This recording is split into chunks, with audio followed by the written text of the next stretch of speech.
Good evening, Little Masters, and welcome to episode 358 of the Prancing Pony podcast where, well, the awe that dwells on this hill doesn't come from any tomb. Yeah, the thing is, I'm not sure there is any awe that dwells around here. Well, maybe while you're still here, Matt. I don't know. Oh, yeah, there we go. Now, folks, pull up a bench in the common room and join us. I'm Matt, the Nerd of the Rings, and I'm here with the Man of the West, who will take now his oath in such manner as seems to him fitting according to the customs of his people, Alan Sisto. I think that just means I shake your hand and take a selfie with you, Matt. I'm not really sure what the customs of my people are anymore. I think that's what it is nowadays, yes. Just about. Well, folks, join us as, thankfully, Cirion and Eorl take this a lot more seriously than we do as we near the end of our 6-episode sidebar through Cirion and Eorl with just one more episode to go after this. Folks, no matter how you arrived, you're all welcome here in the common room. At the Prancing Pony podcast, we're reading and talking our way through Middle-earth with plenty of speculation and bad jokes along the way. Well, sadly, that's true. We do love our deep dives into the lore, though, discussing our favorite themes and a whole lot more. But we try to keep it light and fun, like a couple friends chatting at the pub, and we're glad you've joined us. And I'm sure you'll be glad you joined as well. But before we get to tonight's chapter discussion, it's time for Fan Favorite Philology Fair. I love that stinger. All right, now later in this episode, we're going to get to read the breathtakingly beautiful Quenya oath spoken by Cirion. And I'd like us to do some advanced word nerdery on it now in advance of that moment. Now, for those of you who also listen to or watch today's Tolkien Times, this might sound familiar as I'll be going back to the Word Nerd Wednesday from week 32 about a year ago. Now, we'll need to start with the oath itself so that we can break it down. So I'm going to read it here, even though we're also going to read it during the episode.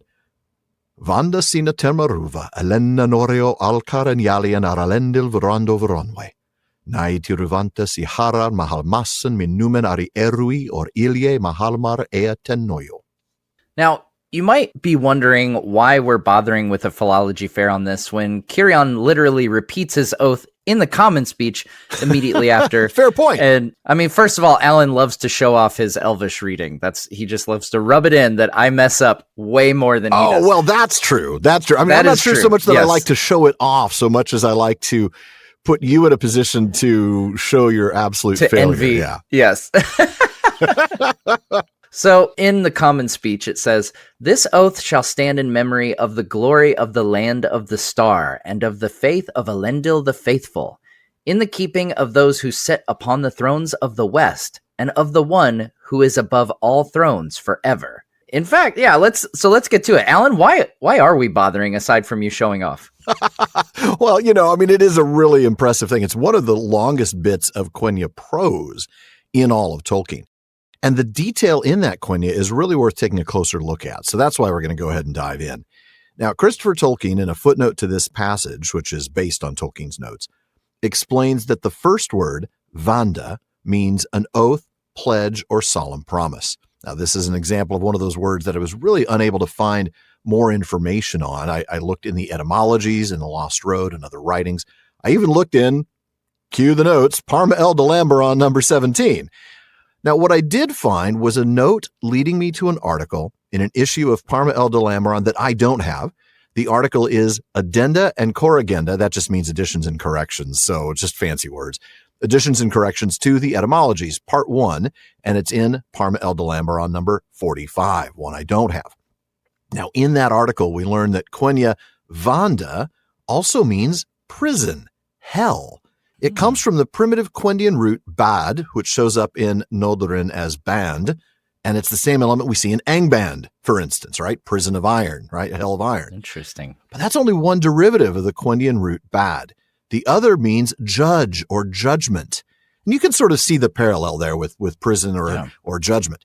And that seems like the derivative we'd be looking at for Vanda here to mean oath, because an oath calls down judgment if it's broken. Now, I have to admit, in this, I am only guessing. I couldn't find anything to confirm this beyond the definition in the footnote. And we also learned that the third word in the oath, termaruva, is a compound word from ter, meaning through, and mar, meaning abide, be settled, or fixed, in the future tense. Right. Once again, this comes to us through the footnote to the text. Mm-hmm. That's also where we learned that Elena Noreo is a reference to Numenor, the land of the star. Literally, though, the name means towards or to the star, or starwards land.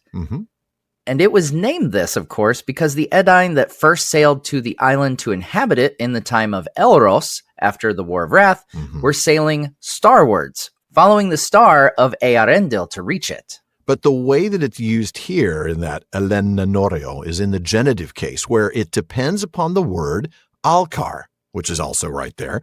Alcar means glory, and thus that phrase is translated as the glory of the land of the star, right? So you've got that connection, that genitive case is where the word then depends on this other thing. So it's the glory of the land of the star.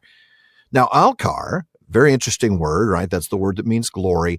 It's also something we see in Alcarinque, the name of Jupiter in the sky of Arda. It's translated as the glorious, right? So again, Alcar.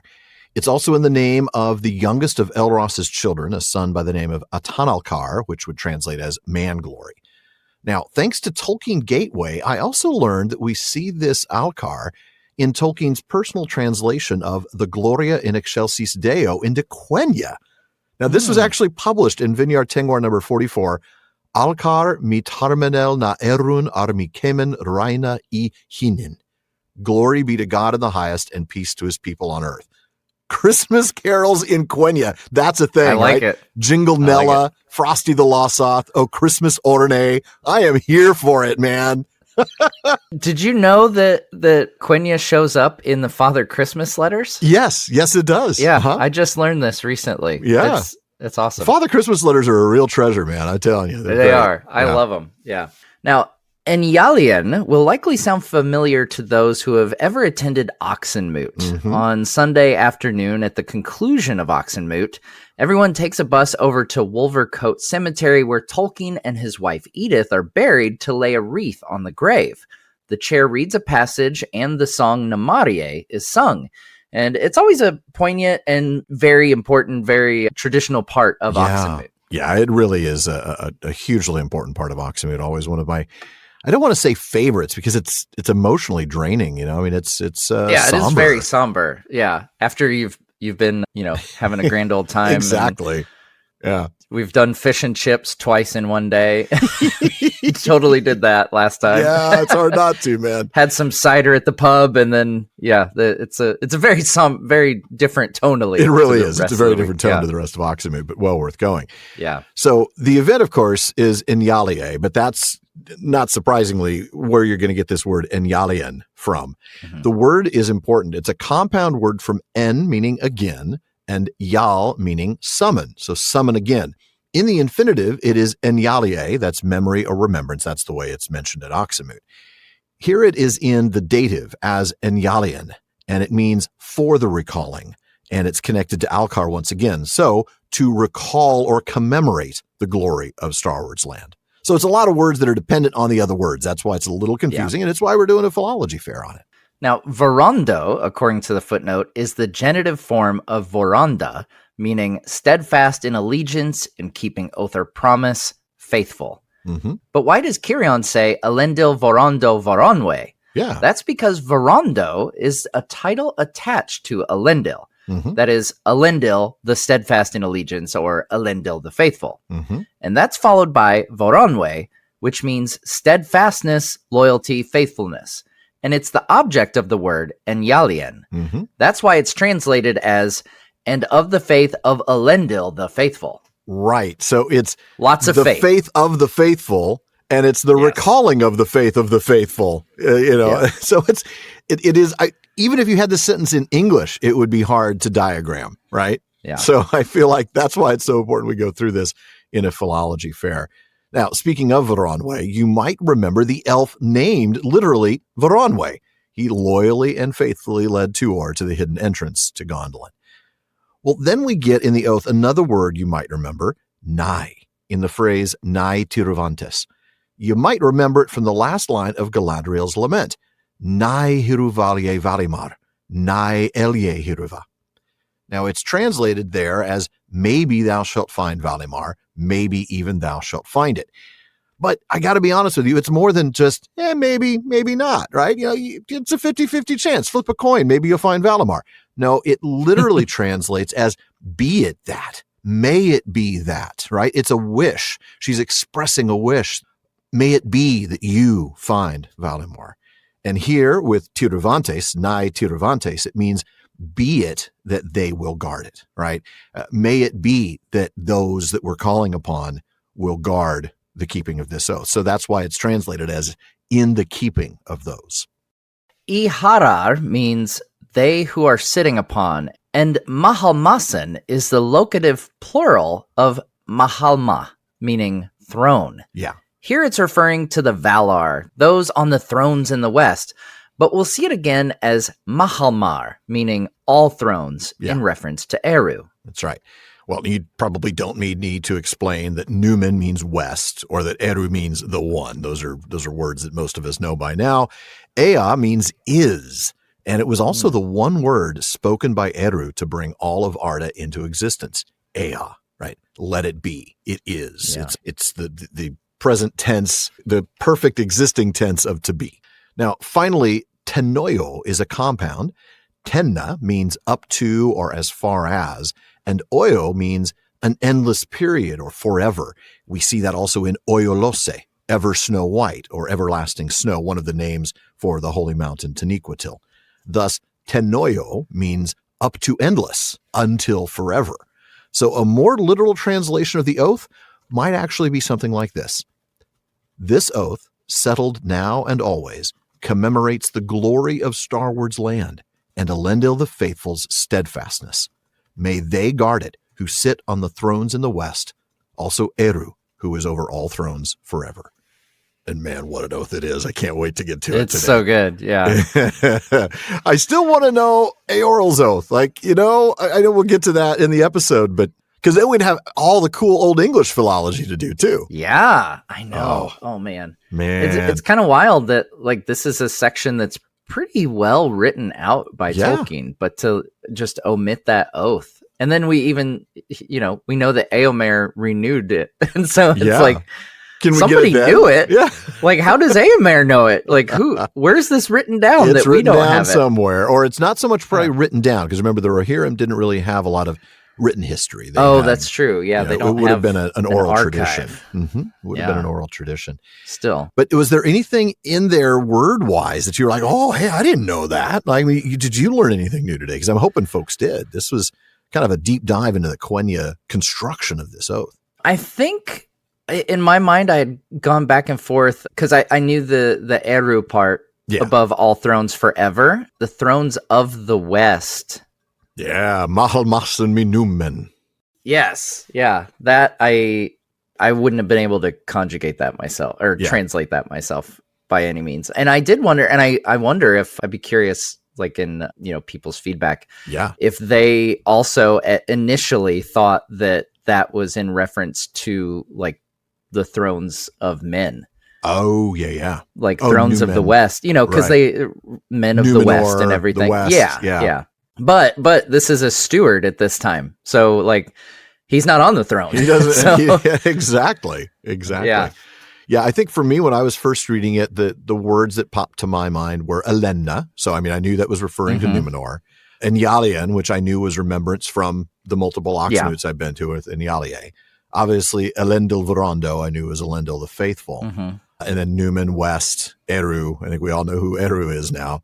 I actually didn't know Tenoyo. So you knew it all. Yeah. But no, I didn't know it all. That's the whole point. I didn't know Termaruva or Vanda. I didn't know Alcar. I'd forgotten about Alcar, even though there are other occurrences of Alcar. So it was good to see, obviously, the common speech version of it right there. I'm glad Tolkien gives that to us, because most folks aren't going to do a deep dive into the languages to get that. But I really enjoyed sort of taking the extra time to find maybe a more literal translation to sort of understand why it's translated as that in the common speech.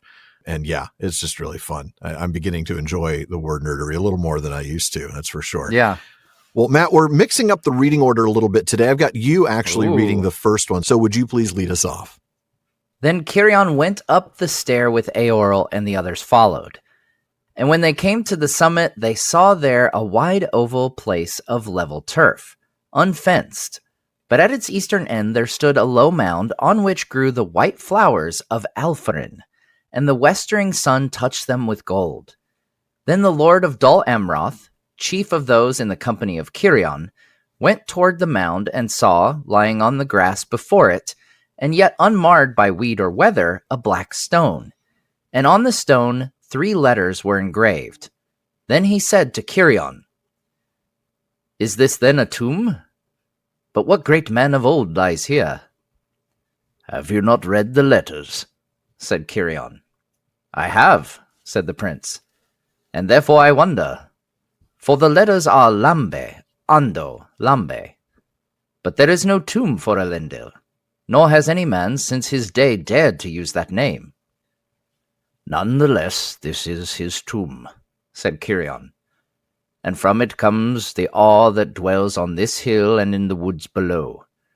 From Isildur, who raised it, to Meneldil, who succeeded him, and so down all the line of the kings, and down the line of the stewards, even to myself, this tomb has been kept a secret by Isildur's command. For he said, 'Here is the midpoint of the kingdom of the south, and here shall the memorial of Elendil the faithful abide, in the keeping of the Valar, while the kingdom endures. This hill shall be a hallow, and let no man disturb its peace and silence, unless he be an heir of Elendil. I have brought you here, so that the oaths here taken may seem of deepest solemnity to ourselves and to our heirs upon either side.'" Wow. Okay, so we begin precisely where we ended last week. And boy, well, we better hope this lives up to all the hype, huh? I mean, we were talking, hey, you're going to find out soon what the awe is all about. There we go. So Cirion heads up the stairs with Eorl, and their companions follow. That's right. Now for Cirion, that is his son Halas, who will eventually become steward after him, 2 members of the council, and most importantly, the Lord of Dol Amroth, while for Eorl, it's just 3 of his high-ranking captains. Yeah. And they arrive at the summit, and it's, well, probably not what anyone expected, No. but we get the sense it is definitely gorgeous. Oh, and what a time of day to arrive, too. It's wide and flat, covered with grass. On the east side is a mound covered in what the text says are white flowers of Alpharin that are lit up golden in the setting sun. Now, recall that they are seeing this mound on the east end, so the sun in the west is setting behind them as they walk towards the mound. It must be a beautiful scene. Yeah. But Alpharin, let's talk about this for a bit. This is an important thing. The footnote tells us a few things. Alan. It does. What's it tell us? The first thing that it tells us is that Alpharin is, as you might have suspected, the same flower as Simbelmune, which means it's also the same flower as Uilos. Yeah, the footnote then sends us to one of my favorite bits in Unfinished Tales of Tuor and his coming to Gondolin. The gates, where man. we read, yes. I still want to see an adaptation of this. I want to see a visual adaptation of Tuor's journey through the 7 gates. You can just make that whole thing an 1.5 hour long film, and I'll be right. I'll just going gate at a time. Yeah, 15 minutes per gate. Go right ahead. Yeah. Now they passed through the lines of the iron guards that stood behind the gate. Black were their mantles and their mail and long shields, and their faces were masked with visors bearing each an eagle's beak. Then Elemakil went before them, and they followed him into the pale light. And Tuor saw beside the way a sward of grass, where like stars bloomed the white flowers of Uilos, the evermind that knows no season and withers not.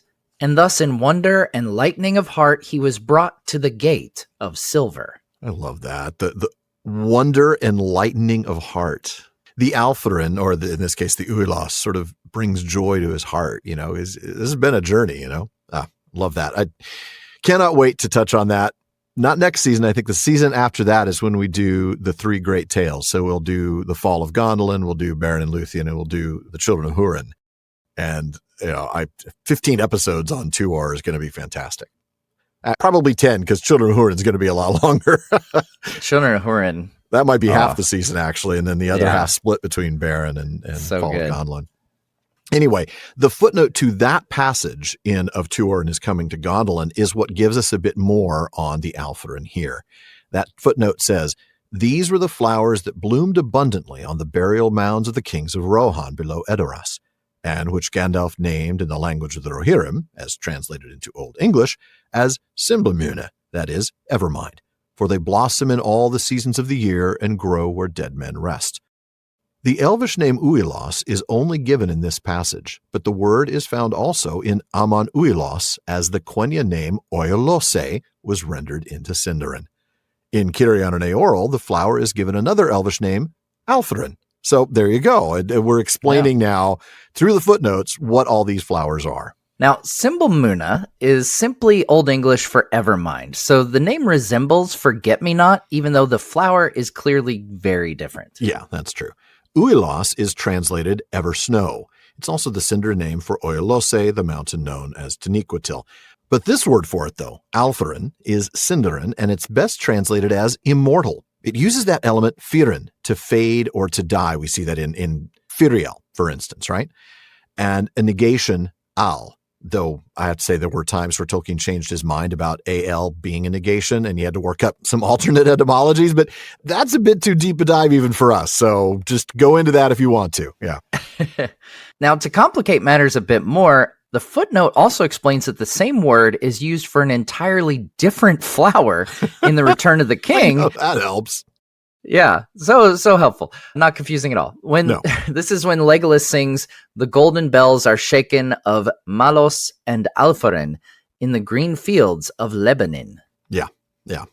Thanks a lot, because that's not the same Alforen, but okay. Now, getting back to the text here and leaving the footnotes and the Alforen aside, this is when the Lord of Dol Amroth, who apparently ranks higher than Cirion's son, right? The text says that it's the chief of those who are accompanying him. He walks up to the mound to have himself a closer look. Yeah, but before we get to what he's seen and what comes of this, we'll jump ahead to a quick sidebar about this guy that the text leads us to. Yeah. In a moment, we see him referred to not as the Lord of Dol Amroth, but the Prince. That's right. And the footnote here points out that the Lord of Dol Amroth held the title of Prince. That's right. And it also gives us a lot more depth on this whole Prince of Dol Amroth thing.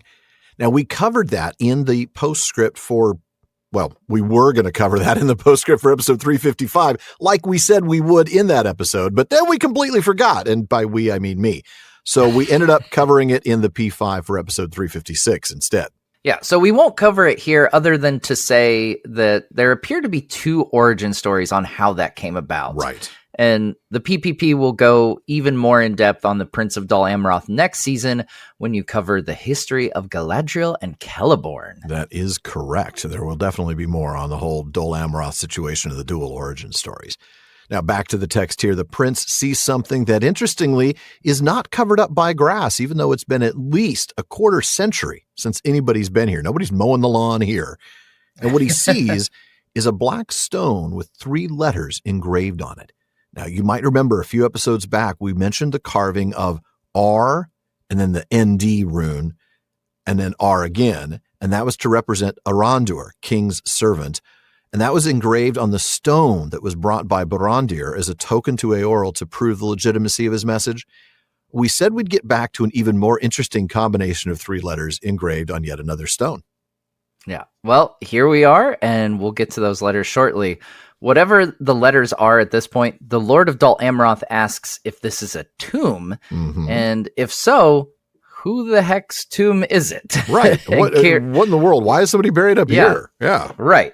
And Cirion says, well, take a look. It says right there. Haven't you read the letters? Right.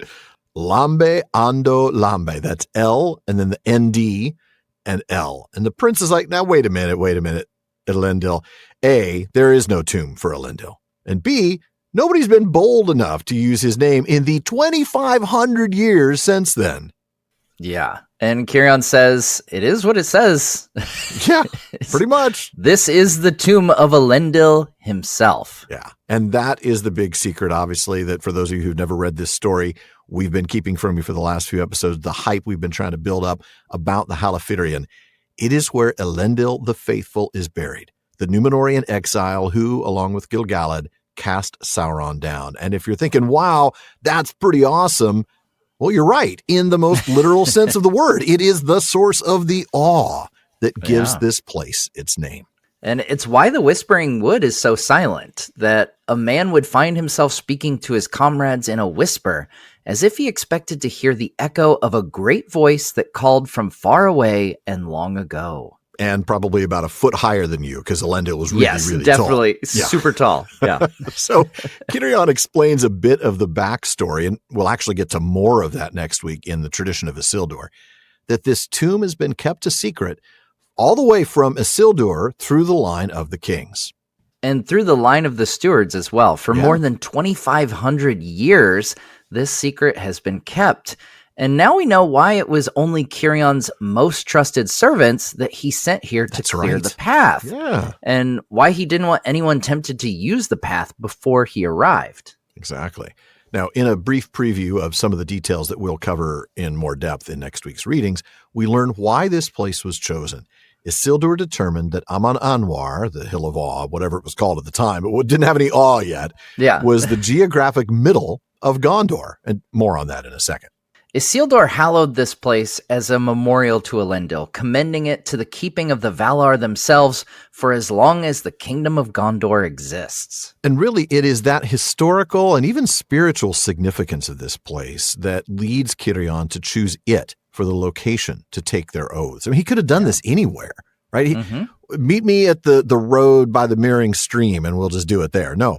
Yeah. We did it here for a reason. This place is historically important. It is spiritually important.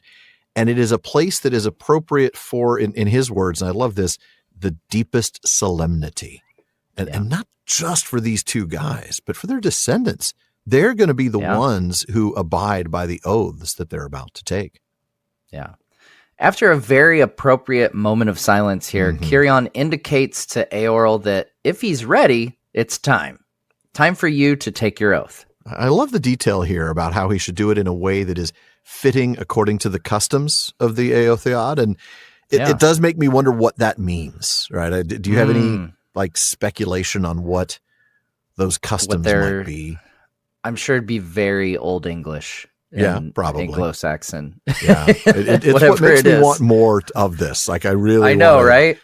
And this is yet another moment that I think, man, wouldn't this be an interesting story? You know, they talk about having the appendices and how they can make these films and adaptations. Can you imagine an adaptation of the story of the origin of the Rohirrim? Now, I know we're getting, or we just got actually past tense. We just got the War of the Rohirrim.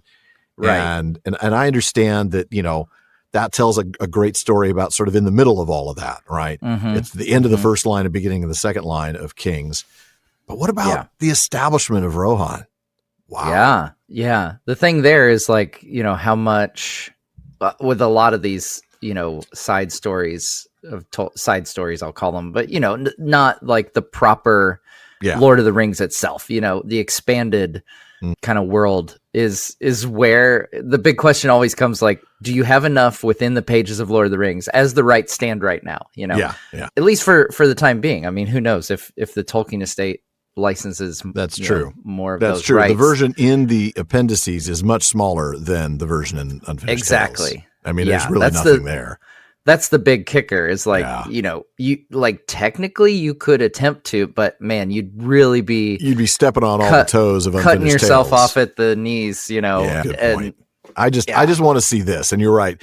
You'd have to have Unfinished Tales. You'd have to have the Unfinished Tales license. But man, if they were ever able to license, like, okay, you can have this chapter of Unfinished Tales to go along with your Lord of the Rings. Then, I mean, you know that battle would be massive. It would be massive. Massively important. You know, maybe not like quantity of soldiers and everything compared. Oh, I think it would be, though, because you remember how big that army was that Eorl brought down. It was the entire Éohéra.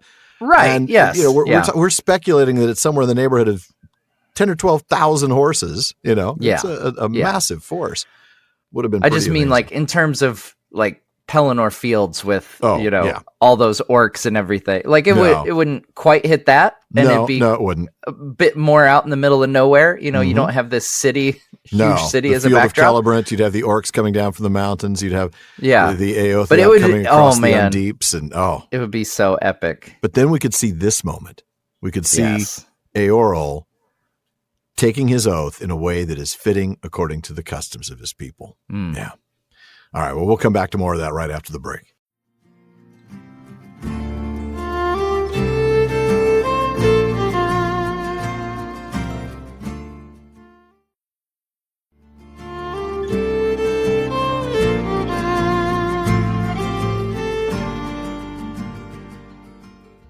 Now, soon we'll get back in time to hear the oaths themselves, or at least one of them. But before we do, we want to remind you that there is a lot more talk going on at the Prancing Pony podcast than just us. The PPP has an amazing listener community. They're always coming up with great questions and discussions across all our social media spaces. Check out our common room on Facebook, our dedicated subreddit, Twitter, and more. On Facebook, just look for the Prancing Pony podcast. Follow the page to get the news and episode drops, but you're going to want to join the group to get involved in some really great discussions. Or if you prefer Reddit, find us there at r/PrancingPonyPod. On Twitter and Instagram, we're simply at PrancingPonyPod. Mm-hmm. And if you want daily Tolkien content, please consider checking out Today's Tolkien Times on YouTube and all your favorite podcast apps. It's a short format daily show I put together. It's got everything from Tolkien Tuesdays to First Stage Fridays. Be sure to check it out at youtube.com/@TolkienTimes and follow @TolkienTimes on all your social media. But now it's time to get to some oaths. Alan, take it away. All right. Eorl then stood forth, and taking his spear from his esquire, he set it upright in the ground. Then he drew his sword and cast it up, shining in the sun. And catching it again, he stepped forward and laid the blade upon the mound, but with his hand still about the hilts. He spoke then in a great voice the oath of Eorl. This he said in the tongue of the Éothéod, which in the common speech is interpreted, "Hear now, all peoples who bow not to the shadow in the east. By the gift of the Lord of the Mundberg we will come to dwell in the land that he names Calanarthon. And therefore I vow in my own name and on behalf of the Éothéod of the north, that between us and the great people of the west there shall be friendship forever. Their enemies shall be our enemies. Their need shall be our need. And whatsoever evil or threat or assault may come upon them, we will aid them to the utmost end of our strength. This vow shall descend to my heirs, all such as may come after me in our new land. And let them keep it in faith unbroken, lest the shadow fall upon them, and they become accursed." Then Eorl sheathed his sword and bowed, and went back to his captains. Cirion then made answer. Standing to his full height, he laid his hand upon the tomb, and in his right hand held up the white wand of the stewards, and spoke words that filled those who heard them with awe. For as he stood up, the sun went down in flame in the west, and his white robes seemed to be on fire. And after he had vowed that Gondor should be bound by a like bond of friendship and aid in all need, he lifted up his voice and said in Quenya, "Vanda sina termaruva alenna norio alcarenyalian aralendil vrondo vronwe. Nai tiruvante si harar mahalmassen min numenari erui or ilye mahalmar ea tennoyo." And again he said in the common speech, "This oath shall stand in memory of the glory of the land of the star, and of the faith of Elendil the faithful, in the keeping of those who sit upon the thrones of the west, and of the one who is above all thrones forever." Such an oath had not been heard in Middle-earth since Elendil himself had sworn alliance with Gil-galad, king of the Eldar. Man. Yeah. It's a heck of a passage. It is, isn't it? I mean, just, wow. Now you know why I want to see this on screen. I don't even know who I would cast as Cirion and Eorl. That's a whole nother ballgame. And it's also evidence of like why it should not be attempted if you don't have the rights to this. Yeah. You need these exact words. You need these exact words. Yeah, 100%. Wow. What a scene. So we start here with Eorl and some dramatic action. Before he even speaks a word, he grabs his spear and plants it in the ground. That's always a moment, when someone does that, you take them seriously. Yeah, you do. This is important. What's coming up? That's right. So then Cirion, he draws his sword, he throws it up in the air, catching it before putting the blade on Elendil's tomb while still holding the hilts. That's a skill, by the way, throwing your sword up in the air and catching it without, cutting your hand off. which is undoubtedly what you and I would do. Yeah. Yeah. No, anyway. I wouldn't even throw it up in the air. I know better. No, that seems really risky. Yeah. Exactly. Certainty of death. The action, though, that he does here, it reminds me a little bit of Éomer on the Pelennor, as the standard of Elendil was revealed when the black ships rolled up. And then wonder took him and a great joy, and he cast his sword up in the sunlight and sang as he caught it. There's just, I'm getting goosebumps thinking about that moment and tying it to this moment as something that the Rohirrim of the Éothéod do at important times. It's just, it's such a potent moment. Yeah. I love the respect that he's showing, that is Eorl is showing to Elendil here, right? The placing of the sword on his tomb, the laying of his hand on the hilt. To me, I wonder, like, we know what the people of Gondor would know about Elendil. I mean, they would all be taught about how great he was. Oh, yeah, for sure. How much of the legend of Númenor and the legend of Elendil in particular is known by the Éothéod, by the Northmen, by the Éothéod, by the Rohirrim? Yeah. I don't know. I mean, we know that they were in some of the battles in the north with the Witch King, so maybe around the campfire. Yeah, I mean, they've been friends with the people of Gondor for a long time. I think we even talked about how they might have been involved in very early in the arrival of the exiles and the establishment of Arnor, how there were men there. I think Don and I talked about in one of the episodes. But how much do they know? Clearly, they look up to them, right? I mean, he talks about the great people of the West. What a line that is. I know we'll get to more of that later, but still. Yeah, I think, he could have been revered, obviously, but maybe more mysterious than he was to the people of Gondor. Like they knew of him, but not to the extent that the Gondorians. Yeah, I mean, it's obviously fair to think Eorl would pick up the hint here if he wasn't. We're in this most sacred place. Yeah, he must be a pretty awesome guy. I'm sure he's not sitting there like, what is this? Who's Elendil? Stupid hill. They're like, what the heck? Buried this guy out in the middle of nowhere. He must have really sucked. Jeez. Wow, man. I'm glad we're recording this 2,000 miles apart. I don't want to be there when you get hit by lightning. Yeah, you're right, though. I think in a way, though, I wonder if that mystery makes him even more revered, right? Like for Eorl, Elendil and the history of Númenor are like a myth. Yeah. To the people of Gondor, it's history. Yeah. So I don't know. Of course, it's also so far back, it almost feels like myth. I mean, it was 2,500 years ago that Elendil did what he did. Very That's a long time. Yes. I mean, I'm thinking back, what's 2,500 years before now? I don't care if it's history. It feels like myth. That's BC. Yeah. Yeah, exactly. Yeah. It's a very, very long time ago. So when Eorl speaks, he speaks in a great voice and in his own language. Now, as we know, Rohirric in The Lord of the Rings is represented by Old English, and its predecessor language, Gothic, was spoken by the Northmen, which is, of course, a real-world predecessor to Old English. Yeah, and Tolkien's footnote for this explains that the common speech translation is imperfect because Eorl's original oath was in ancient terms and made in the forms of verse and high speech that were used by the Rohirrim, in which Eorl had great skill. Okay, I got to think more about that, because that really leads me to think alliterative verse. Yeah.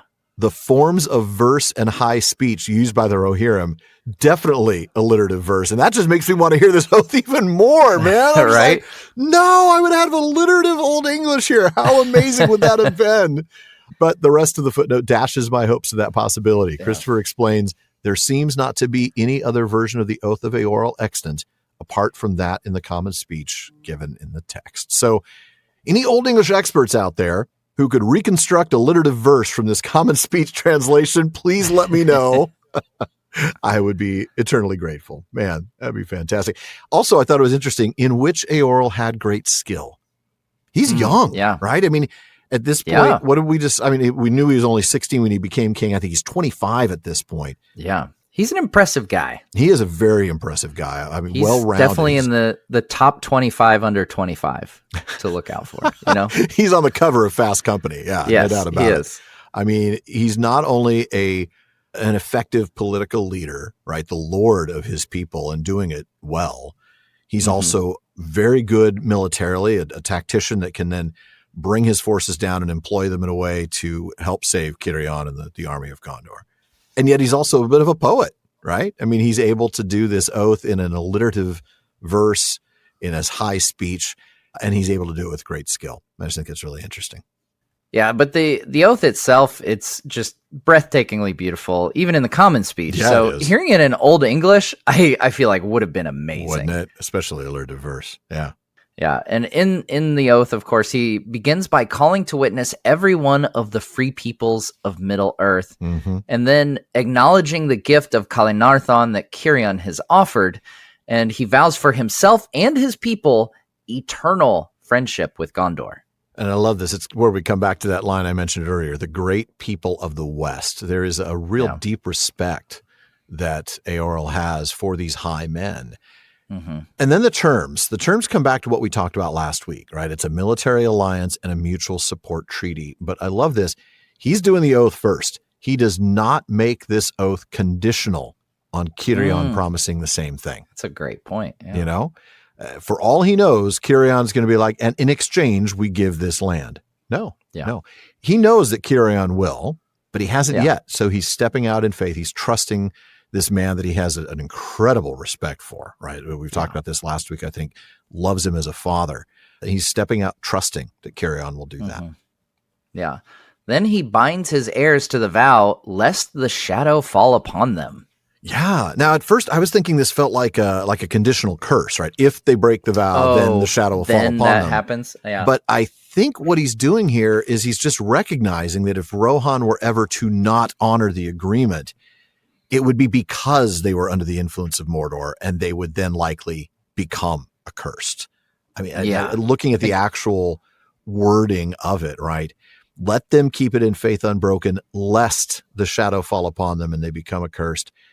I don't know. I kind of think of it as, if there were a situation where they don't, then it's kind of recognizing like the shadow will fall upon them likely as a result of them not banding together with Gondor. Exactly. Not so much a curse, but just a practical effect of making this decision. Just acknowledging that like, this is what's probably going to happen if we don't. If you don't come and support the good guys, then either you have fallen or you will fall. Yeah. Yes. Yeah. Now, finally, at the end, he sheathes his sword and goes back to stand with his entourage. And now it's Cirion's turn. And he definitely responds in style. He does. And it says that he stands up to his full height. Now, keep in mind, the Númenóreans were very tall.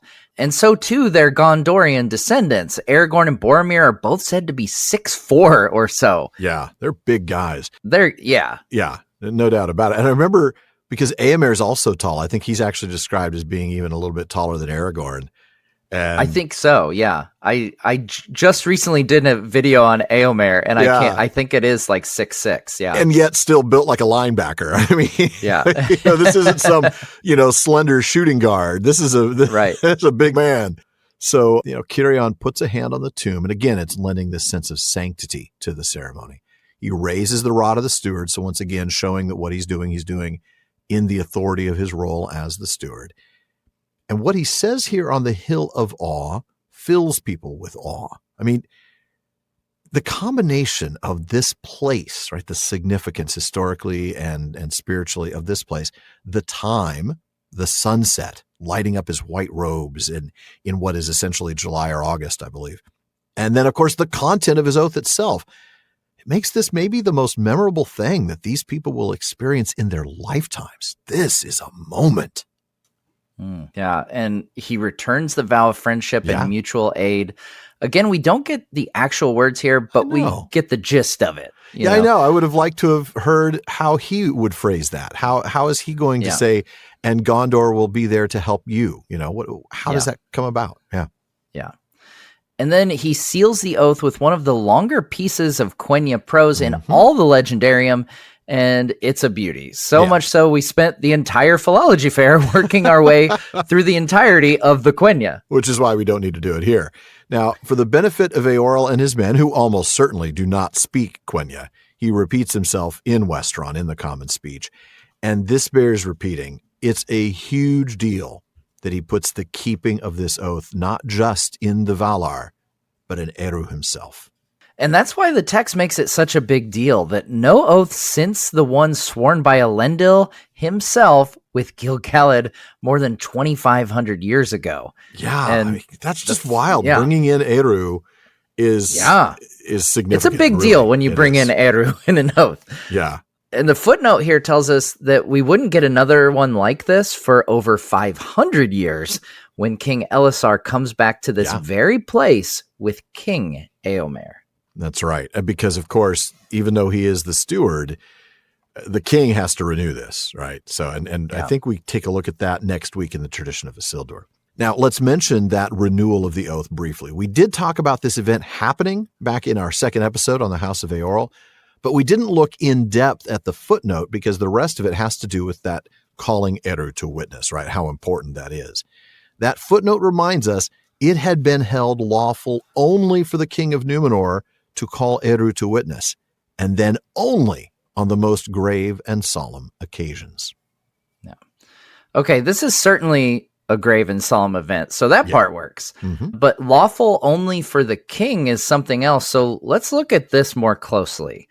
The note reminds us that even though the line of the kings of Númenor died out or got buried under a mountain with Ar-Pharazôn, yes, Elendil Voranda, the faithful, was descended from Tar Elendil, the fourth king, and was held to be rightful lord of the faithful, who had taken no part in the rebellion of the kings and had been preserved from destruction.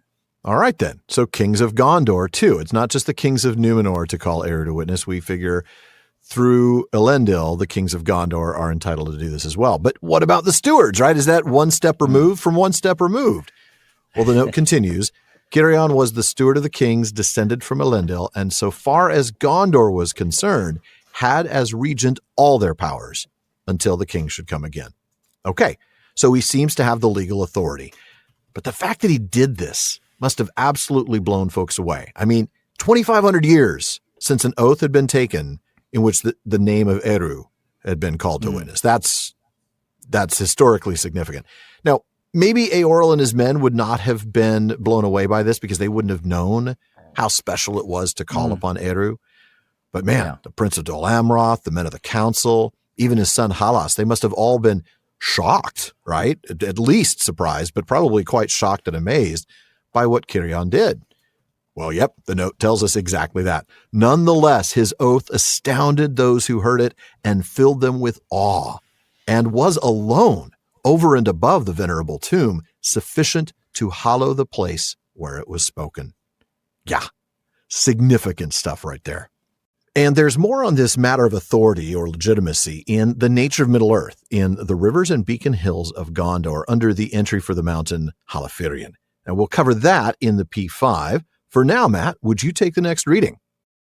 The bounds of the realm of Eorl were to be, in the west, the river Engren from its junction with the Adorn, and thence northwards to the outer fences of Engrenost, and thence westwards and northwards along the eaves of Fangorn Forest to the river Limelight, and that river was its northern boundary, for the land beyond had never been claimed by Gondor. In the east its bounds were the Anduin, and the west cliff of the Emin Muil down to the marshes of the mouths of Onaldlo. And beyond that river, the stream of the Glanhir that flowed through the wood of Anwar to join the Onaldlo. And in the south, its bounds were the Ered Nimrais, as far as the end of their northward arm. But all those vales and inlets that open northward were to belong to the Éothéod, as well as the land south of the Hithyglir that lay between the rivers Engren and Adorn. In all these regions, Gondor still retained under its own command only the fortress of Angrenost, within which was the third tower of Gondor, the impregnable Orthanc, where was held the fourth of the Palantiri of the southern realm.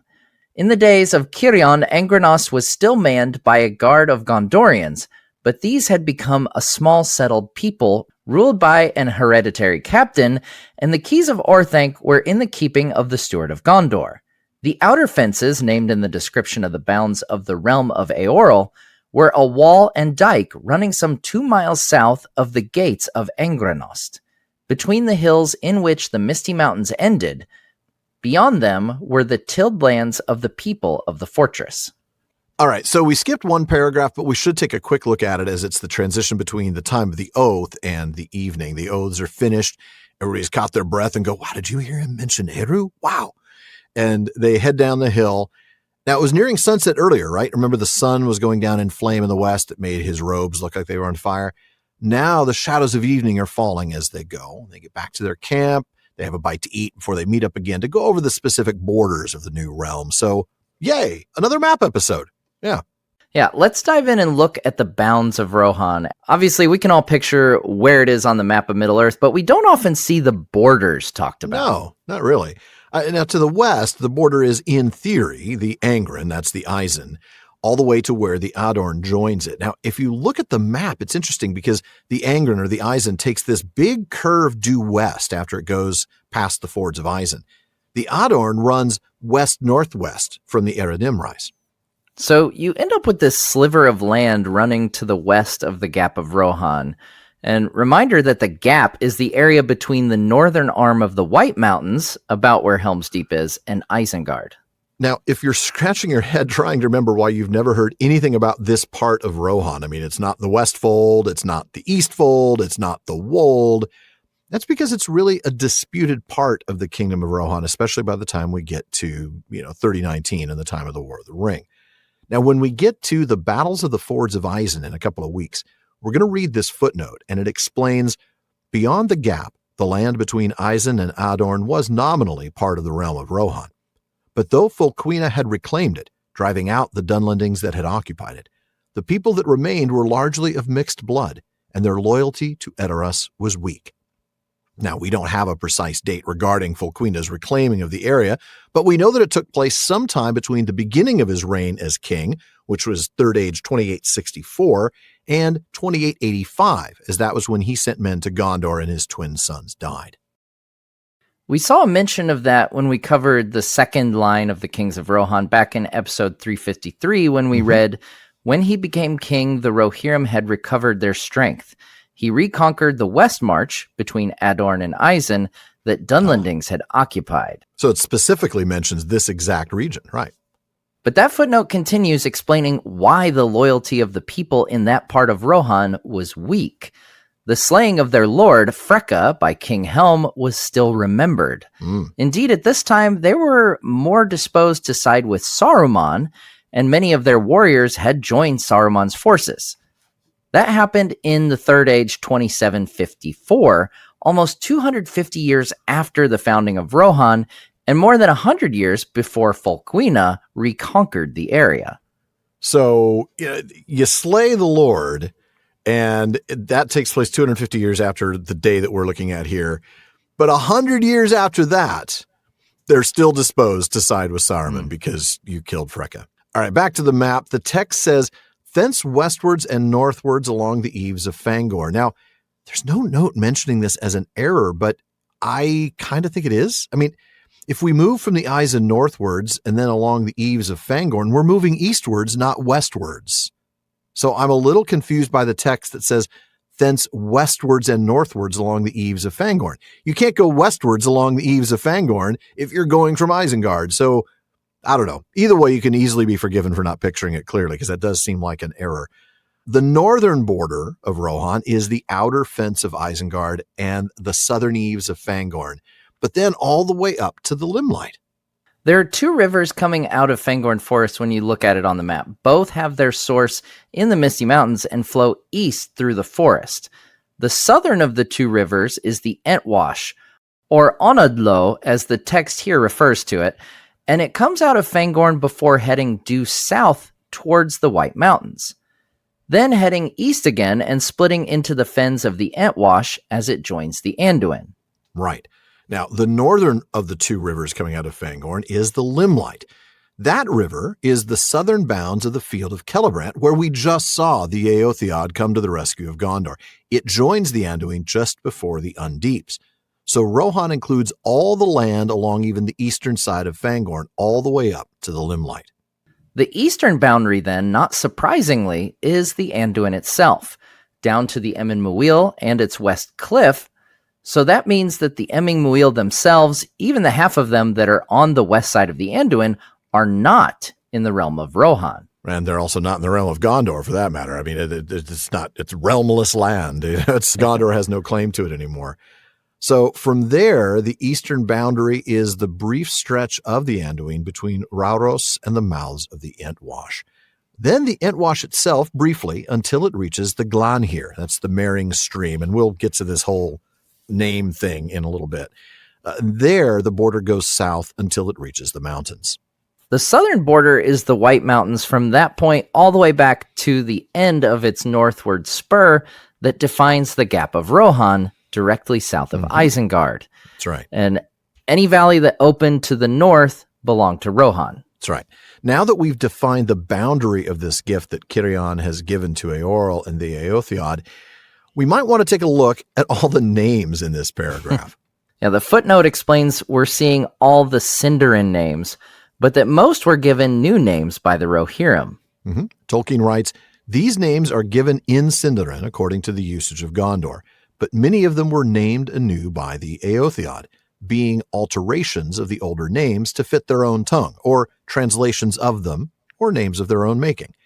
In the narrative of The Lord of the Rings, the names in the language of the Rohirrim are mostly used. Thus, Angren is Eisen, Angrenost is Isengard, Fangorn, which is also used, is Entwood, Onodlo is Entwash, Glanhir is Mering Stream. Both mean boundary stream. Christopher goes a bit deeper on the name Limlight, as we might cover that in the P5, but it's a bit of a digression at the moment. Right. We do learn, though, that this is the only place where we get the Sindarin names for the Entwash and the Mering Stream. That's Onodlo and Glanhir.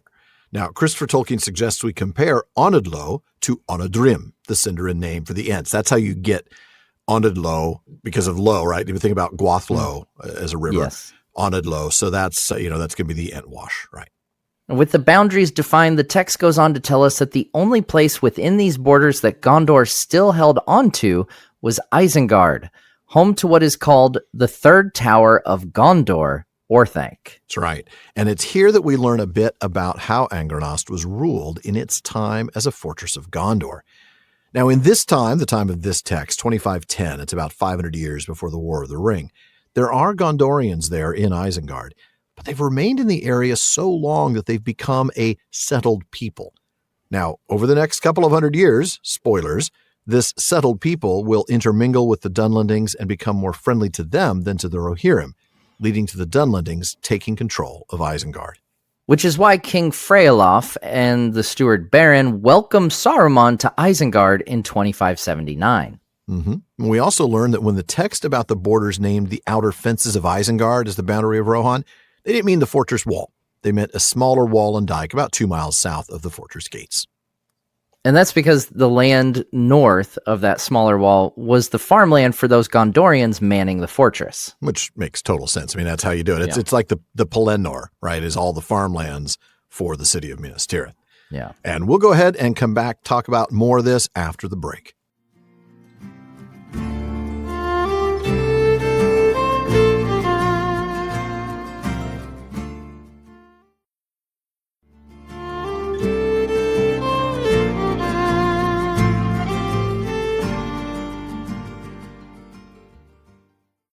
Folks, if you're enjoying the PPP, please consider supporting the show by joining the Fellowship of the Podcast. It's what gives me the time and resources to work on making this show better every season. Now, when you join, you get the best Discord community around. That includes live episode recordings, hangouts. Every month, you get episode postscripts, you get ad-free episodes, free merch, and more. You can also become part of our Questions After Nightfall episodes, or even join us as a guest in the North Wing. So please go to patreon.com/prancingponypod to show your support and join the Fellowship of the Podcast. Now, you can always help us out by giving us a rating and review on Apple Podcasts and a rating on Spotify. And please recommend us to your friends. But for now, let's get back to the reading. Alan, you want to take it away? I do. It was agreed also that the great road which had formerly run through Anorion and Calanarthon to Athrad Angren, the fords of Isen, and thence northwards on its way to Arnor, should be open to all travelers of either people without hindrance in time of peace, and its maintenance should from the Mering stream to the fords of Isen be in the care of the Éothéod. By this pact, only a small part of the Wood of Anwar, west of the Mering stream, was included in the realm of Eorl. But Cirion declared that the hill of Anwar was now a hallowed place of both peoples, and the Eorlingus and the stewards should henceforward share its guard and maintenance. In later days, however, as the Rohirrim grew in power and numbers, while Gondor declined and was ever threatened from the east and by sea, the wardens of Anwar were provided entirely by the people of the East Fold, and the wood became, by custom, part of the royal domain of the kings of the Mark. The hill they named the Halafirion, and the wood the Firion Holt. In later times, the day of the oath-taking was reckoned as the first day of the new kingdom, when Eorl took the title of King of the Mark of the Riders. But in the event, it was some while before the Rohirrim took possession of the land, and during his life, Eorl was known as Lord of the Éothéod and King of Calanarthon. The term Mark signified a borderland, especially one serving as a defense of the inner lands of a realm. The Sindarin names Rohan for the Mark and Rohirrim for the people were devised first by Halas, son and successor of Cirion, but were often used not only in Gondor, but by the Éothéod themselves. Beyond just defining the boundary, Cirion and Eorl come to terms about the great road that runs through both their realms. Reminder that this road runs from Minas Tirith, originally Minas Anor, but it's been Minas Tirith for 500 years at this point. Yeah, I don't think anybody... Yeah, nobody's. And now I've got to it Istanbul, not Constantinople, running through my mind. Oh yeah. So this road, it runs along the White Mountains to the fords of Isen, then north to cross the Grey Flood at Tharbad, and passes by Bree before reaching Fornost. Yeah, it's a huge road, and it's an important road. And the importance of it means that both Gondor and the Éothéod agree that it needs to be open to all travelers from Gondor or Rohan, and that maintenance of the road in Rohan, which is why from the Mering stream to the fords of Isen, is the responsibility of the Rohirrim. And speaking of the fords of Isen, we get an interesting footnote here where Tolkien gives us the Sindarin name Athrad Angren. Now, we see Athrad in at least one other place, Sarn Athrad, the ford across the river Gelion, where the dwarf road went from the Blue Mountains into East Beleriand. Now, the Battle of Sarn Athrad took place there in First Age 503. That was the one where Beren led the elves of Osirian against the dwarves that had sacked Menegroth and taken the Nauglamir and stabbed Thingol in his knees until he bled to death. So Athra, okay, so kind of the root of Athrad, it means to cross to and fro. So yeah, makes sense to use that word for a ford. But Tolkien also points us to a spot in the history of Galadriel and Celeborn where we read, "But the great north-south road, which was the chief route of communication between the two kingdoms except by sea, ran through it from Tharbad to the fords of Isen, Ethride Ingrin." So is it Athrad Engrin or Ethride Engrin? Tolkien explains, it seems then that both singular and plural forms of the name of the fords existed. It's interesting, though, that when you change the singular of ford to the plural, right, when you go from Athrad to Ethride, you also change the Isen. You go from Angren to Engren. It's interesting because very interesting. I guess it's because the fords are plural, even though it's still a singular river. It's not the fords of the Isens. The fact that it's plural changes the way you name the singular. That's interesting. Yeah. But that makes sense. I mean, it's a ford or it's fords. I mean, it's still either way, it's the place you cross the river. That's really what matters. Yeah. So. Then we come to a special clause in the gift. It's related to the place where they took their oaths. I mean, sure, only a small part of the Firion wood, Firion Holt, Wood of Anwar. Only a small part of that forest was included in the gift to Eorl. But Cirion makes it clear the Hill of Awe itself is a hallowed place for both realms, for Gondor and the Mark.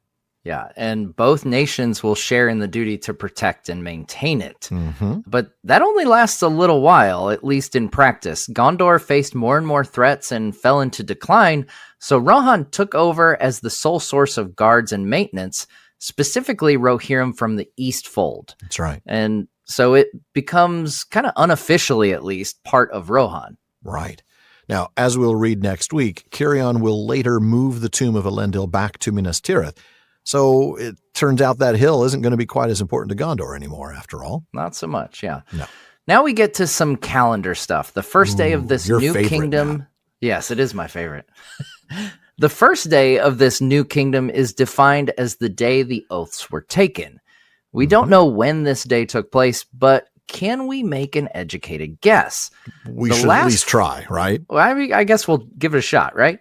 The last firm date we have is the date that Eorl and his men arrived at the field of Celebrant, the 15th day of Virese. Now, later after the battle, as Cirion and his army are heading south, accompanied by Eorl and an Aered of riders, Cirion puts Calanarthon in Eorl's hands and says to come back in 3 months' time. So let's allow for 2 weeks after the battle. That puts us at the very end of Virese for Cirion's farewell for now.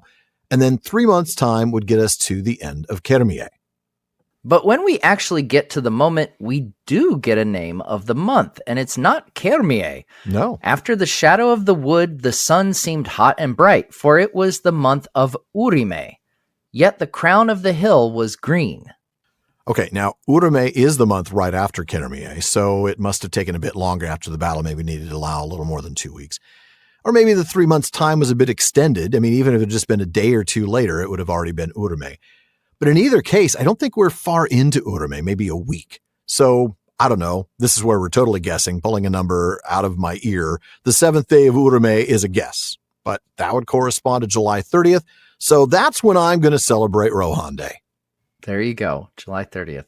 But really, any time in the first half of Urime would fit with the events. But clearly, I mean, unless they took a long time after the battle, it's sometime early in Urime. Yes. Yeah. So whatever day it is in early Urime, it is also the day when Eorl becomes king of the Mark of the Riders. But it's certainly not the day that the kingdom is known as Rohan. In fact, it's quite some time before his entire people make it down from their lands in the north to take possession of the land. Mm-hmm. So Eorl is actually never known as the king of Rohan. He's got his old title, Lord of the Éothéod, and his new one, King of Calanarthon. And finally, we get into a bit more word nerdery here, so I'm immediately going to pass it over to Alan. Thank you, Matt. Well, the text tells us something that we've talked about before on the show. The word mark in this context means a borderland, especially one that provides defense for the inner lands of a realm. This comes from Old English merk, meaning boundary, limit, sign, landmark. Now, the original Germanic word that was the source for Old English was also used by the Romans, and it ended up coming back to us again in English as march, from Old French, marche, boundary, frontier. In this case, the inner lands of a realm are Gondor, of course. Yeah. But the land of the Mark will itself have a mark, the West March. Yeah. This is the land we talked about earlier between the rivers Isen and Adorn. Mm-hmm. And we also get clarification on the names of Rohan and Rohirrim, don't we? That's right. It's Cirion's son, Halas, who becomes steward in 2567, 57 years from the time of the oath, who comes up with the Sindarin names for the Mark and its people. And we're told that those names were used not only by Gondor to refer to their friends, but by the Éothéod themselves. And that's where we get a whole lot of wonderful word nerdery in the footnotes, but we'll have to take a look at that in the postscript for this episode, so be sure to check that out at the Fellowship of the Podcast on Patreon. For now, though, Matt, would you go ahead and take us to our last reading for the day? The day after the oath-taking, Cirion and Eorl embraced and took their leave unwillingly. For Eorl said, "Lord Steward, I have much to do in haste. This land is now rid of enemies, but they are not destroyed at the root. And beyond Anduin and under the eaves of Mirkwood, we know not yet what peril lurks. I sent yestereve 3 messengers north, riders brave and skilled, in the hope that one at least will reach my home before me. For I must now return myself. And with some strength, my land was left with few men, those too young and those too old. And if they are to make so great a journey, our women and children, with such goods as we cannot spare, must be guarded, and only the lord of the Éothéod himself will they follow. I will leave behind me all the strength that I can spare, well nigh half of the host that is now in Calenarthon. Some companies of horsed archers there shall be, to go where need calls, if any bands of the enemy still lurk in the land. But the main force shall remain in the northeast to guard above all the place where the Balcoth made a crossing of the Anduin out of the Brownlands.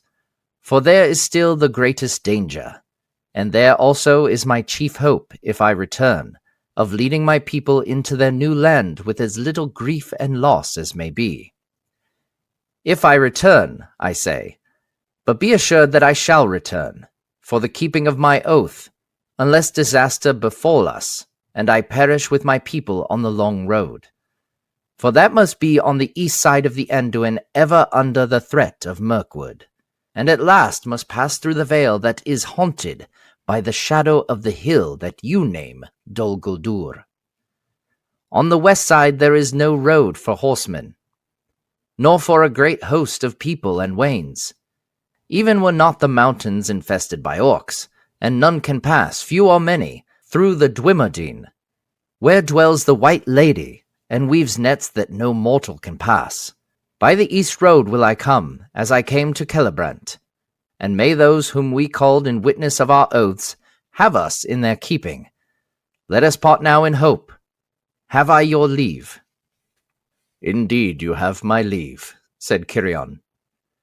Since I see now that it cannot be otherwise, I perceive that in our peril I have given too little thought to the dangers that you have faced, and the wonder of your coming beyond hope over the long leagues from the north. The reward that I offered in joy and fullness of heart at our deliverance now seems little. But I believe that the words of my oath, which I had not forethought ere I spoke them, were not put into my mouth in vain. We will part then in hope.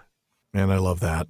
These two close men, going back to the beginning of the passage, they have such a deep admiration, respect, even love for each other. They don't want to go, right? I mean, it's unwillingly. They took their leave unwillingly, but it is time. Eorl has got a lot to do now that this is his kingdom. Yeah, we may have defeated the Balcoth and the orcs, but it's not like it's perfectly safe yet. No. There are still threats near Mirkwood, and we've got to clear the way. Indeed. In fact, Eorl sent 3 riders home the day before, hoping that at least one of them is going to make it back before he does, though I imagine, frankly, that all 3 are hoping to get back before he does. Like, I don't think they wait a minute, you're sending me as a messenger because you're sending 3 of us because one of us might die? So it's time for me to go. After all, I left my land with very little in the way of defense. I brought all my able-bodied fighters to save your backside, Cirion. Yeah. And I can't exactly ask the young boys and old men to protect our wives, children, and goods on the long journey from the north. And why would they come if I'm not there to lead them, after all? That's a fair point, right. He's the Lord, yeah. So he decides to leave close to half his forces there to protect the new kingdom. That's right. Now, that includes some mounted archers that will serve in the role of sort of like a hunting force. They're going to chase down any of these remaining Balcoth or orcs. But most of the forces are going to be stationed near the Undeeps. Now, Eorl describes it, the place where the Balcoth made a crossing of the Anduin out of the Brownlands. We just call it the Undeeps because we know what we're talking about. Not only is that the most likely point of any future attacks, it's also the place where he'll cross the Anduin with the Éothéod into their new land. Mm-hmm. And when he mentions this, he says, my chief hope, if I return, of leading my people. And he knows that's caused a raised eyebrow here. Yeah. I mean, he acknowledges if, but the if isn't about his desire to return or his willingness to keep his oath. No, he acknowledges the if is only related to the danger on the road there or back, and instead he reaffirms his intent to keep his oath, unless disaster befall us and I perish with my people. This is where he points out the specifics of the risk of that journey back down from the north. That's going to have to be on the east side of the river, which means constantly facing threats from Mirkwood, and even worse, threats from Dol Guldur itself as they near the southern edge of Mirkwood. That's because the west side of the river just isn't an option. A, there's no road, not just for horsemen, but certainly not for a huge group of people traveling with big wagons. B, the orcs infest the Misty Mountains, so there's going to be just constant threat, even more, apparently, than the threat you'd get from Mirkwood. And C, we can't pass through Lothlorien. Yeah. Now, hold on a second here. Isn't this the same white lady that just helped Eorl get back, get past Dol Guldur with the Éothéod? Yeah. And it is, but as Christopher Tolkien dryly observes in the footnote to this, Eorl appears to have been unconvinced by the token of the white lady's goodwill. Yeah, I really love the way that Christopher puts that, right? Unconvinced. Yeah. Now, this fear of Galadriel is something that seems to continue with the Rohirrim. If you remember Éomer's words to the three hunters, first he encounters them. Aragorn says that they have passed through Lothlorien, and the gifts and favor of the lady go with us. Well, that's when Éomer's eyes harden, and he says, "Then there is a lady in the Golden Wood, as old tales tell. Few escape her nets, they say, but if you have her favor, then you also are net weavers and sorcerers, maybe." That explains why Gimli wanted to chop his head off, but right. Yeah, he was pretty ticked. But let's talk about this. Could Eorl have traveled on the west side? Is the lack of roads really just enough to prevent them from doing this? I feel like that's the case. How do you bring thousands of people that's the and main goods? Reason? Yeah. Yeah. And it does, the orcs of the Misty Mountains, you realize how much of a isolated safe haven Lorien is among that's a good route. Point. Like, yes, that's the friendlier side, when you're dealing with it. Dol Guldur and Lorien, deal with the orcs, yeah. Yeah, but yeah, it's just kind of, that's an isolated thing at the south. So all those miles north of Lorien, you've got to worry about the orcs on the if you're on the east side of the Anduin, if you're on the west side of the Anduin, west side, right? Yeah, which is why you have to travel on the east, combined with the fact that you've only got roads, because without roads you're going to be going slower. Yeah. And I think, Eorl kind of comes to here. He's like, well, I came down the east road the first time, so that's how I'm going to return. That's fair. And then without necessarily understanding the nature or the significance of Cirion calling upon the Valar and Eru himself to witness their oaths, Eorl says something really powerful here. May those whom we called in witness of our oaths have us in their keeping. I like that. Absolutely adore that. Yeah. Such a good line. Yeah. And then, in a theme that we see so often in Tolkien, he seeks to part now in hope and asks Cirion for his leave. Which, of course, Cirion grants. Not that he necessarily needs to. I mean, I get it. Right. Eorl's asking to be polite. It's not like Eorl is subordinate to Cirion and Cirion can say, no, you must stay. It's just politeness. But Cirion does grant it, of course. More than merely granting leave, Cirion now acknowledges the risks that Eorl took and will have to take to do all this. Risks he hadn't previously considered. Yeah. So much so that he feels like the gift of Calinarthon is actually insufficient in comparison. Which is saying something, because it's a pretty amazing gift. But and even though now that he understands the dangers, Cirion feels like he didn't do enough, he does believe that the oath that he spoke was precisely as it ought to have been. And I love this. Note that he says he hadn't thought about the words of the oath prior to speaking it.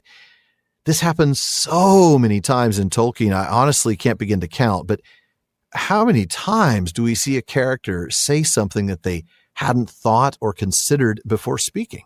Yeah, to the point that the text will often call out the fact that the words seem to have been given to the person from the outside. Yeah, all the time. Yeah.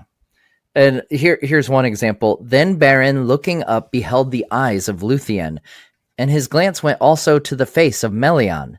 And it seemed to him that words were put into his mouth. Fear left him, and the pride of the eldest house of men returned to him. And he said, My fate, O king, led me hither, through perils such as few even of the elves would dare. And here I have found what I sought not indeed, but finding I would possess forever. For it is above all gold and silver, and beyond all jewels, neither rock nor steel, nor the fires of Morgoth, nor all the powers of the elf kingdoms shall keep from me the treasure that I desire. For Luthien your daughter is the fairest of all the children of the world. And I'm just seeing Thingol now with a shotgun, you know? Right. Like, you want to take get off my daughter? porch. That's right. But there are so many other moments. I'm thinking here in Unfinished Tales, if we go back to of Tuor and his coming to Gondolin, which we looked at earlier, when he reaches the last gate, Tuor says to Ecthelion, if the messenger of the Lord of Waters goes by that door, then all those who dwell here will follow him. Lord of the Fountains, hinder not the messenger of the Lord of Waters. And we read that Varanwe and all those who stood near looked again in wonder at Tuor, marveling at his words and voice. And to Varanwe it seemed as if he heard a great voice, but as of one who called from afar off. But to Tuor it seemed that he listened to himself speaking as if another spoke with his mouth. It's just, it happens all the time. I mean, Frodo in Shelob's Lair, right? He's reminded of the vial of Galadriel, the star glass, Sam, and, he cries out, Aya Erendil Elenion and Kalima. And we read, he knew not what he had spoken, for it seemed that another voice spoke through his, clear, untroubled by the foul air of the pit. There's so many of these. I don't even, there are. Can't even begin to scratch the surface.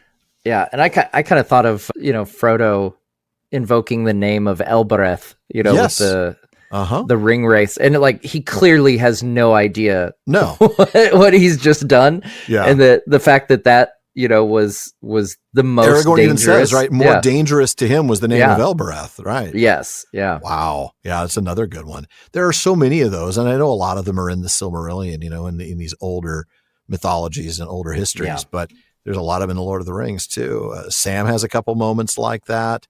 Yeah, it's clear that there are times where words are given to characters by the Valar or even by Eru himself. Yeah. Yeah. And back to Cirion, the words of the oath were put into his mouth and not, he believes, in vain. Therefore, he says, we will part then in hope. Now, because we have to skip something, we skipped the final paragraph here. It's suggested that much of what the historians, the writers of these chronicles, have said Eorl and Cirion spoke in these moments were words that they'd carefully considered. That makes sense. I mean, they both knew that this moment would be a time of significant historical importance. They had to know their words, their actions were going to be written down, studied, passed on. They were going to be looked at. Yeah, exactly. We're making history here, and they knew that. But the text tells us that it is certain that what Cirion said here was true. The oath was inspired and came to him from outside, presumably from the Valar at the very least, or I have to say, given the mention of his name, Eru himself. I don't even think Manwë would have included Eru's name in inserting the oath in Cirion's mouth. Yeah. Yeah, that's a great point. I have to say, it's very helpful to think that if you're going into a situation knowing that whatever you say is going to be written down and studied, that's a great time to have words put into your mouth by a higher power. Yeah, I could use that. Just in the hopes that somebody's still going to listen to this podcast 20 years from now when I'm gone. Right. Can you throw me some words? Right. That'd be nice. Yeah. And we can know that this is true in large part because of the character of Cirion himself, described as brave, humble, and generous man, the noblest of stewards of Gondor. I tell you what, I get the feeling that Cirion is underrated. I mean, I this think guy, he's kingly. He's not just a steward. He's the kind of person you'd want as a king in terms of his courage, his humility, the generosity of giving the entire land of Kalanarthon, and yet also sort of that political brilliance of recognizing, hey, these people are our friends. Yeah. They are in an area where they're getting overpopulated. Yeah. We've got this land that's pretty empty and has been since the plague. We could really use our friends nearby, but they could also use this land. Like, this is a win-win. Yeah. And, he's politically savvy, but not manipulative. Yes, that's the key, is that it's never a manipulation thing. It isn't self-serving, no. Yeah. I mean, it may benefit him, but it's not the benefits them, but it's not, it's not the purpose. Yeah, exactly. I think you're dead on there. I think he is an underrated character. And in this story, Eorl gets a lot of the acclaim, deservedly so. To the rescue. He's the one that does all the stuff, But you see the generosity and the character of Cirion, and it speaks volumes. He's a great character. I really do love Cirion. The mail that I offered in joy and fullness of heart at our deliverance now seems little. But I believe that the letters in my bag, which I had not looked at ere I handed them to you, were not put into my bag in vain. We will part then in hope. All right, Matt. What does Barthelman have for us tonight?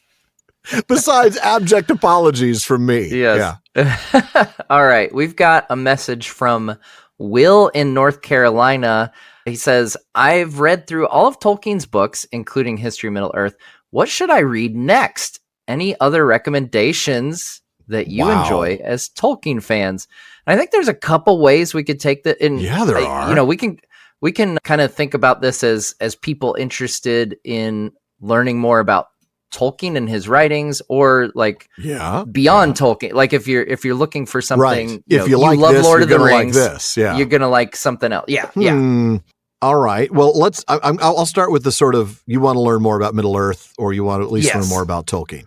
Yeah. You've already read History of Middle Earth. Okay. Well, then you need to learn more about Tolkien himself. Maybe I would start with, I would start with On Fairy Stories if you haven't read it already. So Tree and Leaf, that's going to include On Fairy Stories and Mythopoeia. These are both things that Tolkien wrote that will help, I think, explain a bit about the way he approaches fantasy in general. I think that'll really help you. I would also add Beowulf, Monsters, and the Critics to that. Now, whether that means you also want to read his translation of Beowulf, that goes off into another category, right? The sort of the non-legendarium works. Yeah. And I guess that's another category too. You got books about Tolkien, and I'm going to tell you my holy triumvirate there to start with. But then you've also got the works that Tolkien wrote. So okay, let's look at the books that people wrote about Tolkien, right? Okay, yeah, that's a good one. So we've got the Carpenter biography. Yep. Which he didn't say specifically. So if you haven't, Will, definitely Letters of Tolkien, just because it wasn't explicitly said, because that does have some Middle Earth. That has a lot, actually. Yeah, it answers a lot of questions. Yeah. So those are both Humphrey Carpenter works. You know, I also think of John Garth, Tolkien and the Great War. 100%. That's on my list. Yeah. That is a must read if you want to learn more about Tolkien.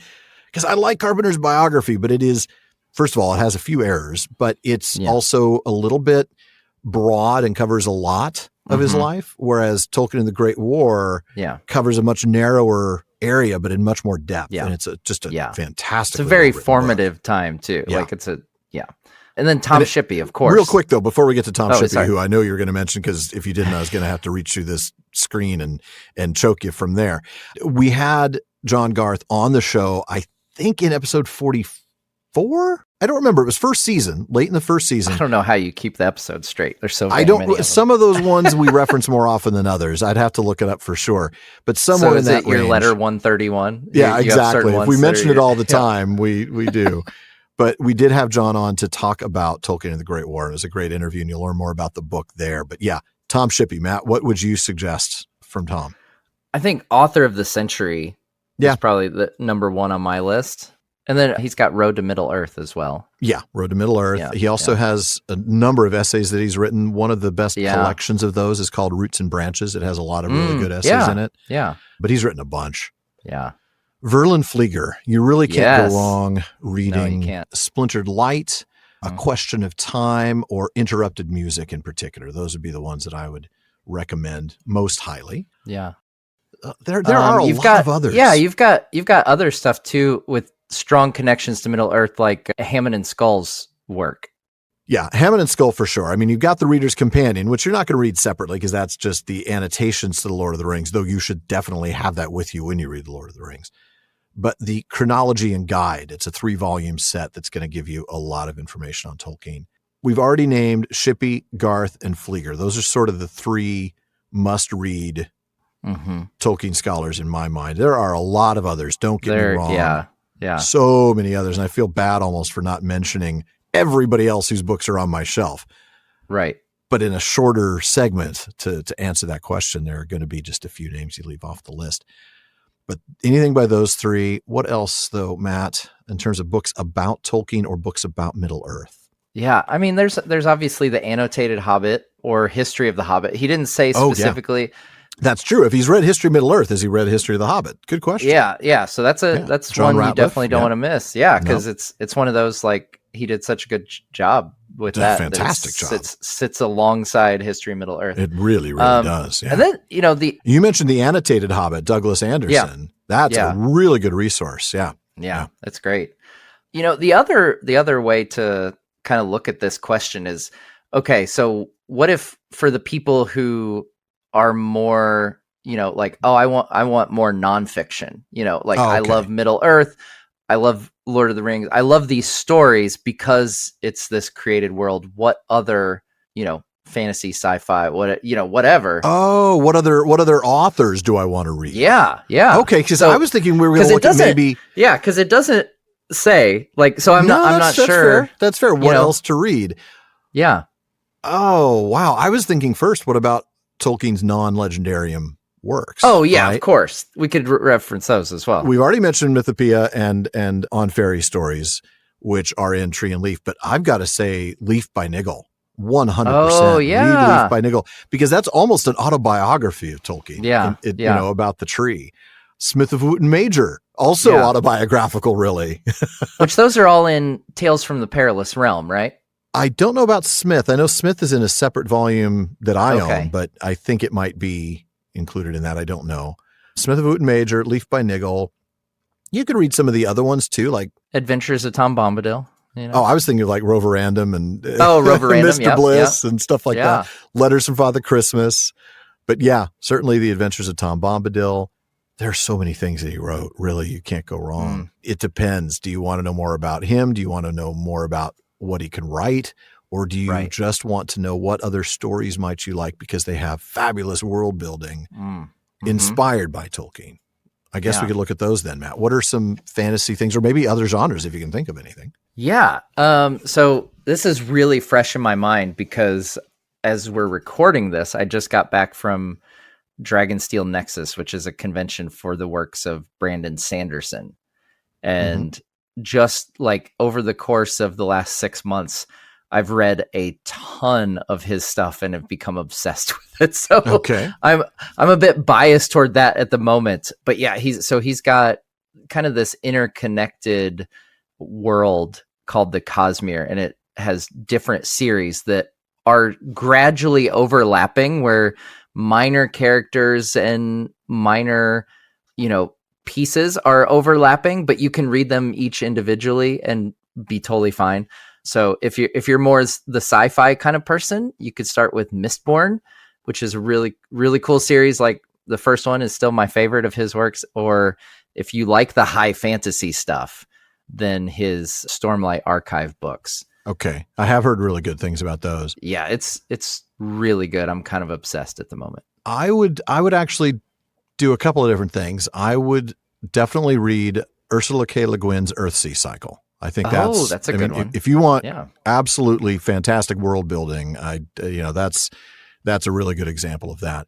But I also might dive into some sci-fi. I know this isn't going to come as a surprise for me because I love the Foundation trilogy from Isaac Asimov, but it has some similar things, not linguistically at all. He doesn't do anything with language the way that Tolkien does, but in terms of world building and history and something that spans millennia.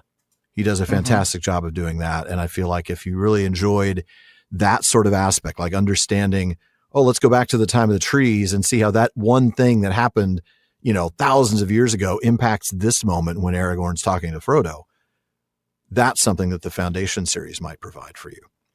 Yeah. So I would say Ursula K. Le Guin, Earthsea, and Isaac Asimov Foundation would be two. I wondered it. Yeah. I kind of expected we've talked enough about the TV series and how it is similar or different and stuff. I figured that would be one that you would pick out. Yeah. Oh, yeah. That's right. Because we talked about how it's another example like Rings of Power where it's an adaptation that doesn't stay faithful to the source material. Right. But unlike Rings of Power, does it fantastically. Yeah. Instead of sort of meh, Yeah. Yeah. Of course, it also has Lee Pace, so fans of Thranduil and the Hobbit will love the Emperor in the TV show from Apple TV.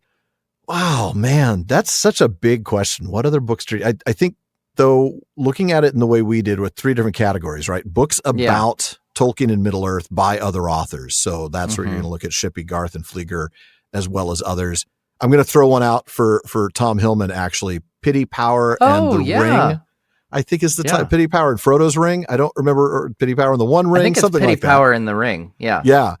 Fantastic book. I mean, if you like reading Verlin Flieger, you'll love that book because it's actually written very much like the way she writes, in the sense that you will read a paragraph 2 or 3 times because you're like, wait a minute, did he just connect this to that? And mind blown, I guess I should.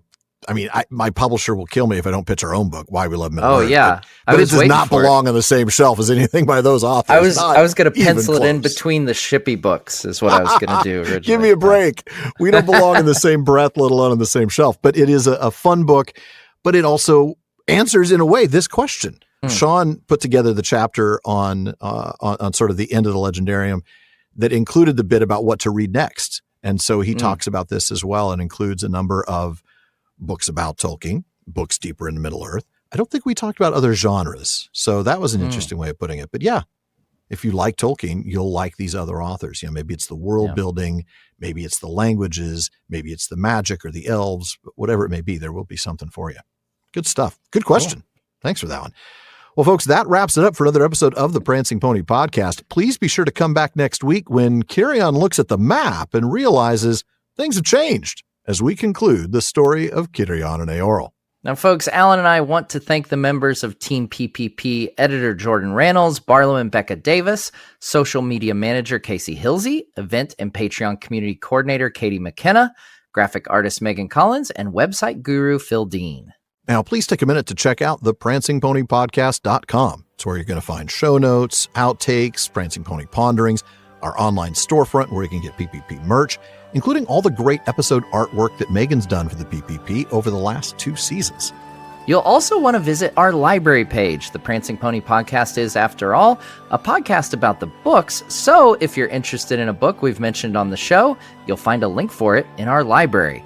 We do get a small amount of compensation when you make your purchase, and we thank you for that. Indeed, we do. But we also want to thank our patrons at the Círdan's contribution tier. I'll start with DeMay in Alaska, Chad in Texas, Lance in New Jersey, Paul in Colorado, Joseph in Michigan, Kathy from North Carolina, Carlos in California, Brian in the UK, Jerry from Washington, Joe in Washington, Erwin from the Netherlands, Ben in Minnesota, Anthony in Texas, Zaksu in Illinois, Sarah in New Jersey, Joshua in Massachusetts, Lucy in Texas, Keith in Alabama, and Erica in Texas.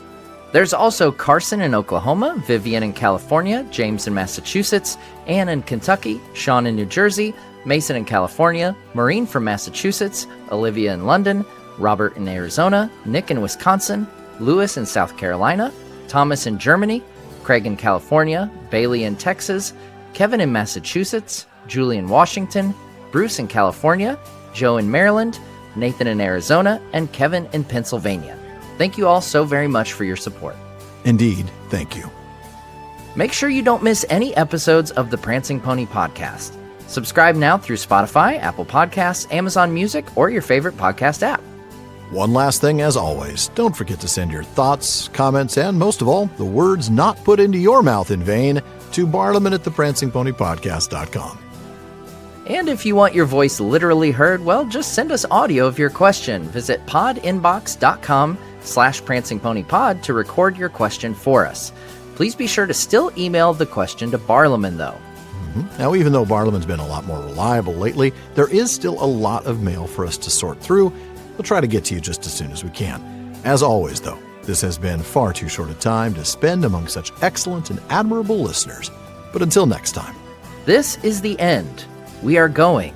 We are leaving now. Goodbye.